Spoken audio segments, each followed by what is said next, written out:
আসসালামু আলাইকুম রহমতুল্লাহি ওয়া বারাকাতুহু। হযরত খাজা মহিউদ্দিন চিশতি রাহিমাহুল্লাহ হযরত মুহাম্মদ সাল্লাল্লাহু আলাইহি ওয়াসাল্লামের হযরত মুহাম্মদ সাল্লাল্লাহু আলাইহি ওয়াসাল্লাম পরবর্তী সময়ে তার প্রচারিত ইসলামকে পৃথিবীতে ছড়িয়ে দেওয়ার দায়িত্ব পালন করে সুফি সাধকরা। তারা নিজেদের জীবনকে সংকটাপন্ন করে সুদূরে পাড়ি জানিয়ে জমিয়েছেন এবং ইসলাম প্রতিষ্ঠিত করেছেন যথাযথভাবে। আল্লাহর ইচ্ছায় তাদের ইচ্ছায় পরিণত হয়েছে। যেমন এক মহান সাধক হলেন হযরত খাজা মহিউদ্দিন চিশতি রাহিমাহুল্লাহ। তিনি ধর্মাকাশের এক উজ্জ্বল নক্ষত্র। তিনি তার সাধনার মাধ্যমে এই ভারতবর্ষে প্রতিষ্ঠিত করেছেন আল্লাহ তার রাসূলের ধর্মকে। সুলতান উল হিন্দ খাজা মহিউদ্দিন চিশতি হলেন চিশতীয় ধারার ভারতীয় উপমহাদেশের সবচেয়ে বিখ্যাত সুফি সাধক। তিনি 1138 সালে জন্মগ্রহণ করেন এবং 1235 সালে পরলোকগমন করেন। তিনি গরিবে নেওয়াজ নামে পরিচিত। মহিউদ্দিন চিশতি উপমহাদেশে প্রথম ধারায় পরিচিত করেন। তিনি ভারতীয় চিশতি ধারার মাধ্যমে আধ্যাত্মিক ধারা ও সিলসিলা এমনভাবে পরিচিত করেন, পরবর্তী তার অনুসারীরা যেমন কুতুবউদ্দিন বখতিয়ার কাকি, বাবা ফরিদউদ্দিন, নিজামুদ্দিন আউলিয়া প্রত্যেক ক্রমান্বয়ে পরবর্তী জিনের শিষ্য আরো অনেক ভারতের ইতিহাস সুফি ধারাকে এক অন্যান্য উচ্চতা নিয়ে যান। ধারণা করা যায় খাজা মহিউদ্দিন চিশতি 537 হিজরিতে 1138 খ্রিস্টাব্দে পূর্ব পারস্য শকস্থান রাজ্য চিশতিতে জন্মগ্রহণ করেন। তিনি পারস্যে বেড়ে ওঠেন। 15 বছর বয়সে তার পিতামাতা মৃত্যুবরণ করেন। তিনি তার পিতার কাছ থেকে একটি বাতচক্র ও একটি ফলের বাগান উত্তরাধিকার সূত্রে লাভ করেন। একদিন তিনি তার ফল বাগানে জল দিচ্ছিলেন, তখন তার ফল বাগানে আসেন বিখ্যাত সুফি শেখ ইব্রাহিম কুদ্দুজি। যুবক মহিউদ্দিন তদন্ত করে যান এবং কুদ্দুজিকে দিয়ে কিছু ফল দিয়ে আপ্যায়ন করেন। এর প্রতিদান স্বরূপ কুদ্দুজি মহিউদ্দিন এক টুকরা রুটি দেন ও তা খেতে বলেন। এরপর তিনি তার সম্পত্তি অন্যান্য জিনিসপত্র গরিবের মাঝে বিতরণ করে দেন। এরপর তিনি বিশ্বের মায়া ত্যাগ করে জ্ঞানার্জন ও উচ্চশিক্ষার জন্য বুখারার উদ্দেশ্যে যাত্রা শুরু করেন। তিনি ইরাকের বাগদাদে আব্দুল কাদের জিলানীর সাহায্যে 57 দিন অবস্থান করে। তার জীবনীতে বর্ণিত আছে যে এই সময় আব্দুল কাদের জিলানী তাকে উদ্দেশ্য করে বলেছিলেন, ইরাকের দায়িত্ব শাইখ শিহাবুদ্দিন সোহরাওয়ার্দীকে আর হিন্দুস্তানের দায়িত্ব আপনাকে দেওয়া হলো। তিনি আরব হতে ইরান, আফগানিস্তান হয়ে প্রথম লাহোর, পরে দিল্লি হয়ে আজমিরে বসতি স্থাপন করে।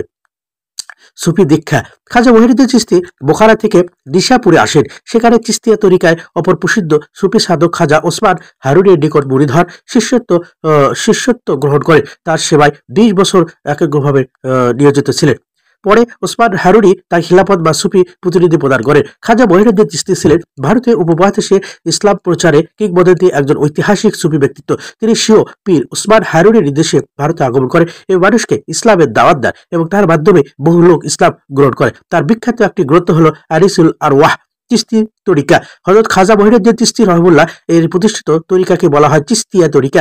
চিশতিয়া তরিকার আদি মুর্শিদ হলেন হযরত মুহাম্মদ সাল্লাল্লাহু আলাইহি ওয়াসাল্লাম। এর আধ্যাত্মিক শিক্ষা হযরত আলী রাদিয়াল্লাহু তাআলা এবং হাসান আল বসরির মাধ্যমে অধীনস্থ সিলসিলা বয়ে এনেছে। চিশতিয়া তরিকায় চিশতি উপাধি প্রথম শুরু হয় হযরত খাজা আবু ইসহাক শামী চিশতি থেকে। তিনি সিরিয়ার অধিবাসী ছিলেন।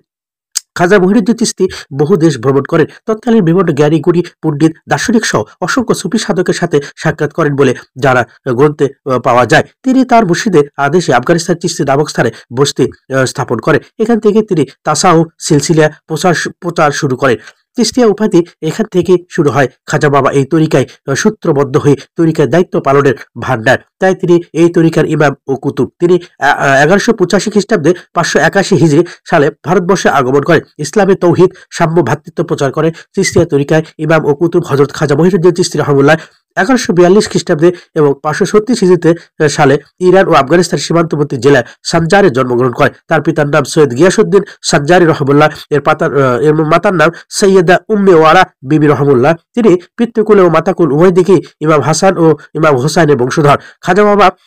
খাজা বাবা খাজা ওসমান হারুনির খেদমতে তার শিষ্যত্ব গ্রহণ করেন। দীর্ঘ সময় তিনি তার মুর্শিদের সেবায় নিয়োজিত থাকেন। মুর্শিদের সান্নিধ্য তিনি অনেক স্থান ভ্রমণ করেন এবং অনেক গুণী সাধক কামেলদের সান্নিধ্য লাভ করেন। মারিফাতের তত্ত্ব সম্পর্কে প্রভৃত জ্ঞান লাভ করেন। খাজা বাবা রহমুল্লাহ এর মুর্শিদ কেবলার সঙ্গে হজব্রত পালন করে মদিনায় গমন করেন। মদিনায় স্বীয় মুর্শিদ হযরত খাজা ওসমান হারুনি তার রাসূলের হাতে সঁপে দেন। নবীজি খাজা মহিউদ্দিন চিশতি রাহিমাহুল্লাহকে হিন্দুস্তানে গিয়ে ইসলাম প্রচারের জন্য নির্দেশ দেন। খাজা ওসমান হারুনি ও তার প্রিয় শিষ্যকে সঙ্গে নিয়ে মদিনা থেকে স্বদেশে প্রত্যাবর্তন উদ্দেশ্যে মক্কায় ফিরে আসেন।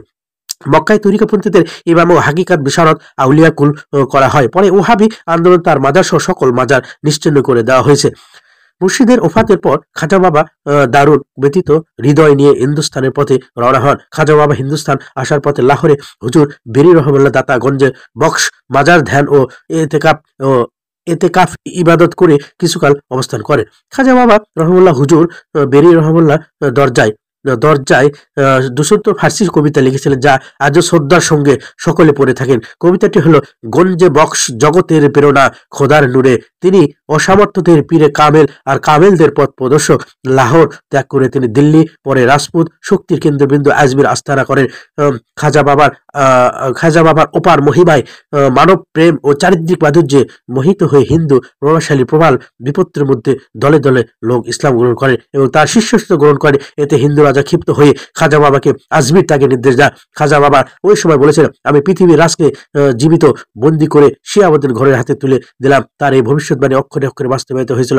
এভাবে ভারতবর্ষে মুসলমান রাজত্ব কায়েম হয়। ভারতবর্ষে দিল্লি ও আজমির মুসলিম শাসনে আসার পর মধ্যপ্রাচ্য থেকে সুফি সাধক দরবেশ ফকিররা ভারতবর্ষে এসে ইসলাম প্রচার করে। এদের মধ্যে প্রায় সবই খাজা বাবার সঙ্গে সাক্ষাৎ করে এবং তার দোয়া অনুমতি নিয়ে দূর দূরান্তে বিশেষ এলাকায় ছড়িয়ে পড়ে এবং বসতি স্থাপন করে ইসলাম প্রচার করে জীবন যাপন করছেন। হযরত খাজা মহিউদ্দিন চিশতি রহমাতুল্লাহ মহান মুবান্নিগ, তার প্রচেষ্টায় ফসল হলো ভারতবর্ষে ইসলামের সূর্যের উদয়। আর উদয় ফলন্তে এদেশের মানুষ ইসলামের শান্তি লাভ করে, শরীয়তে মারিফতের আলোতে উদ্ভাসিত হয়ে সত্যিকারী পথ লা ইলাহা ইল্লাল্লাহু মুহাম্মাদুর রাসূলুল্লাহ প্রাপ্ত হয়। চিশতিয়া তরিকায় উত্থান বহু পূর্বে হলেও ভারতবর্ষে খাজা বাবা ও তরিকায় দিয়েছেন এক নতুন পরিচিত।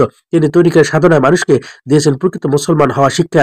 খোদার পথে সাধনার প্রথমে মানুষকে ৩টি বিষয় রপ্ত করতে হবে: মানব প্রেম, সত্যিকারী মানবতা, আল্লাহর প্রতি কৃতজ্ঞতা ও অন্তর্ধানের স্মরণে রাখা। এই বিষয় সর্বদা নিজেকে নিয়ত রেখে তরিকার সাধনা করতে হবে। হযরত মুহাম্মদ সাল্লাল্লাহু আলাইহি ওয়াসাল্লাম থেকে হযরত আলী রাদিয়াল্লাহু তাআলা থেকে হাসান বসরি ও তালিম লাভ করেন। সিনা ও সিনাই চলে আসা এই তালিম হযরত ওসমান হারুনি লাভ করেন। এই তালিমগুলো লিপিবদ্ধ ছিল না। হযরত খাজা মহিউদ্দিন চিশতি শৃঙ্খলভাবে সাজিয়ে গুছিয়ে লিপিবদ্ধ করেন। চিশতিয়া তরিকায় সাজরা শরীফ হযরত মুহাম্মদ সাল্লাল্লাহু আলাইহি ওয়াসাল্লাম, হযরত আলী রাদিয়াল্লাহু তাআলা, হযরত হাসান বসরি রাদিয়াল্লাহু তাআলা, হযরত আব্দুল ওয়াহিদ রাহিমাহুল্লাহ, হযরত খাজা ফজর এবং হযরত ইব্রাহিম ইবনে আদম বালখি রাহিমাহুল্লাহ, হযরত খাজা হুরায়রা রাদিয়াল্লাহু, হযরত খাজা মুর্শিদ রাহিমাহুল্লাহ, হযরত আবু ইসহাক ইত্যাদি। খিলাফতের প্রধান তিনি কুতুবউদ্দিন বখতিয়ার কাকিকে খিলাফতের দায়িত্ব অর্পণ করেন এবং সিলসিলা ধারাবাহিকভাবে অব্যাহত রাখেন। খাজা বাবার সিফাত: প্রত্যেক আনসারের ভূত 5টি করে সিফাত অথবা গুণ বিদ্যমান থাকে। তা আবার 3 শ্রেণীতে বিভক্ত, যথা আহাদিয়া, আহাদিয়া, ওয়াহাদাত, ওয়াহাদিয়াত।